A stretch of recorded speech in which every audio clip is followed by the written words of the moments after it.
man who manufactures the records which people can listen to during the light part of sleep. I mean, these are records for getting rich, for sexual satisfaction, for confidence in salesmanship and so on.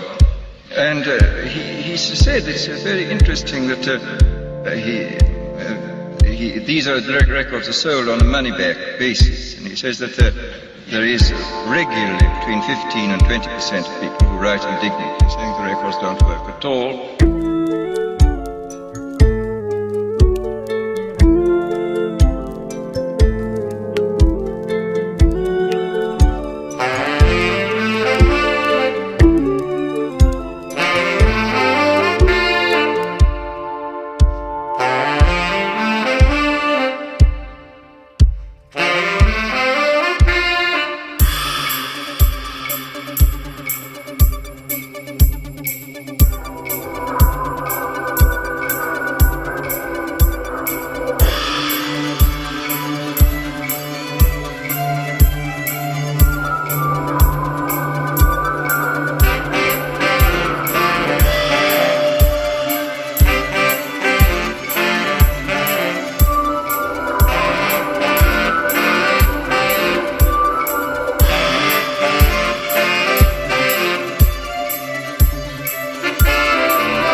The lizard was a small-time pimp with a big-time habit. Louise was a special girl who was going to pull the rabbit out of the hat. Eat you this and all of that, thought Lenny, as much as it happens anyhow. She'd save his skin, always happens when a boy is born to win. It was some kind of fairy story, where the beautiful princess gets stiff, and the man, well, he's always got to care who he ever went with. Downtown in the darkened alleys of a brightly lit city, where even a clown would throw a frown and a nun offer no pity. But Lenny, he knew the score, and every score between they'd say. He nursed a whim in grey shades of dim, and mainlined 10 grams a day. It was said that he came from a good home, and that his mother called him a lovely son. But he ran away one broken day, back when this world begun. Louise once punctured a man's lung with a carving knife, and punctured another's heart when she stopped being his wife. Such is life, such is life. She'd whisper into a pink silken duvet on the morning after the night she'd left and spent, and then repent the loving that she'd given another, God-driven, and she missed her mother. Such is life, she'd whisper. Some say she had a heart of gold, but if she did, had long been sold to the pimp she called my Lenny, who robbed her blind and treated her and any of her kind like they were just 10 a penny. The lizard, well, he had a partner whose silence was his certain strength, and when Lenny developed a plan, the partner went to any kind of length to make it work as if by chance. The way he'd care, I wouldn't dare to get the thought circumstance. I never did get to know the partner's name, I never did get to see his face, cause when push it came to shove, he was always found in some other place. He'd once run a Ponzi scheme, till it all went kind of flat. He had an eye and an ear for things, and I guess there's nothing wrong in that. It said he'd whisper into a vodka glass of a hand with with kings and an ace. Not a trace, not a trace, not a trace. Winter time it went down one too many times. Lenny was living on luck and the moral earnings, and milking the talent of his many crimes, and playing around with people's yearnings. But he didn't account for Louise, or think that she'd lose her charm, stop the quiet of an empty night, or stir the waters of the calm. And anyway, who's to say she wasn't right to want to do him some harm, except maybe the partner. I suppose she loved Lenny, and that's a powerful motive to be sure. Didn't care that he never loved her back, or that he called her his obliging little whore. But she had a daughter to some other in another lifetime, oh yes. Elsa was the child's name, and Lenny took a liking. Taught her how to fix, turn a few tricks, and learn her mother's game. To his shame, to his shame. Now the silent partner, he drew his breath deep, and watched it all far enough away, not to raise a candle's heat, or feel the shrapnels fall. Elsa, she was soon living hand to mouth, and eating from the spoon. Lenny fed her licks, such a tortured mix, as she danced to his every tune. She never had a home, and never had a dad. Sometimes a warm fire is all she ever had, or the love of some supposed uncle, who took to her blondness, with a calculated cold steel, and a sweaty palm feel of affected fondness. Don't leave me alone again, man, Elsa as a child often cried. But Louise did, guilted, and something inside of Elsa died. So no surprise when Elsa moved in with Lenny, in a flat her mother had decorated pink. Louise was back to square one, before an eye could bat or blink. But she still worked for Lenny. He still owned the lease of her soul, but inside she nursed the grievance for the daughter that he had stolen. Louise became jealous, and the guests resentful too, but the lizard he didn't care, said a man must do what a man must do, and play right through, just play right through. Elsa was his now, brought the equipment on a silver tray, breakfast of the champions for both a day, 12 grams a day, 12 grams a day. They found Elsa overdosed the day before Christmas Eve. The partner did slip down quietly, but Lenny was too late to leave. Just stood over her naked bruised body, put a duvet over her head, took what was left of what there was, as into the night he fled. Things slipped from bad to worse, and went even worse than still. Someone had fed the place, and fed the place their fill. The word went out, the shout was on, the partner he couldn't be found. The lizard feared the every knock, and every footstep sound. They cornered Lenny down by the rundown mill. On the crane bay he hid in fear. 20 year, a junkie's playground, lit with broken needles, old beer cans and tears. But on the wall there for all, graffiti was plain to see. I love my mother, but my mother don't love me. You'll have guessed that Lenny wasn't alone. Louise was right there with him too.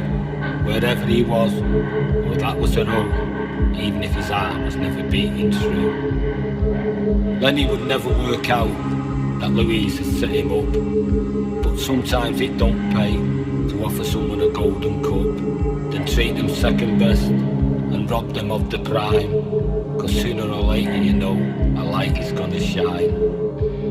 Louise never went to college or boasted of any knowledge above the level of a dead-end street, but she was honor bound to help those close sleep sound and see that they took their sugar sweet. And the violent twist of a lover's tryst would worry into the night. The Chinese burn of a silent roast turn would illuminate any slight. Louise equalised the daughter, sacrificed the years, repented at her leisure amid a veil of tears. Louise got Lenny with a screwdriver to his uncovered back. Sometimes when a man bets it all on red, the dealer calls it black. Cause there ain't a man alive, ain't a man been born, that can live the furious hell of a woman and her scorn.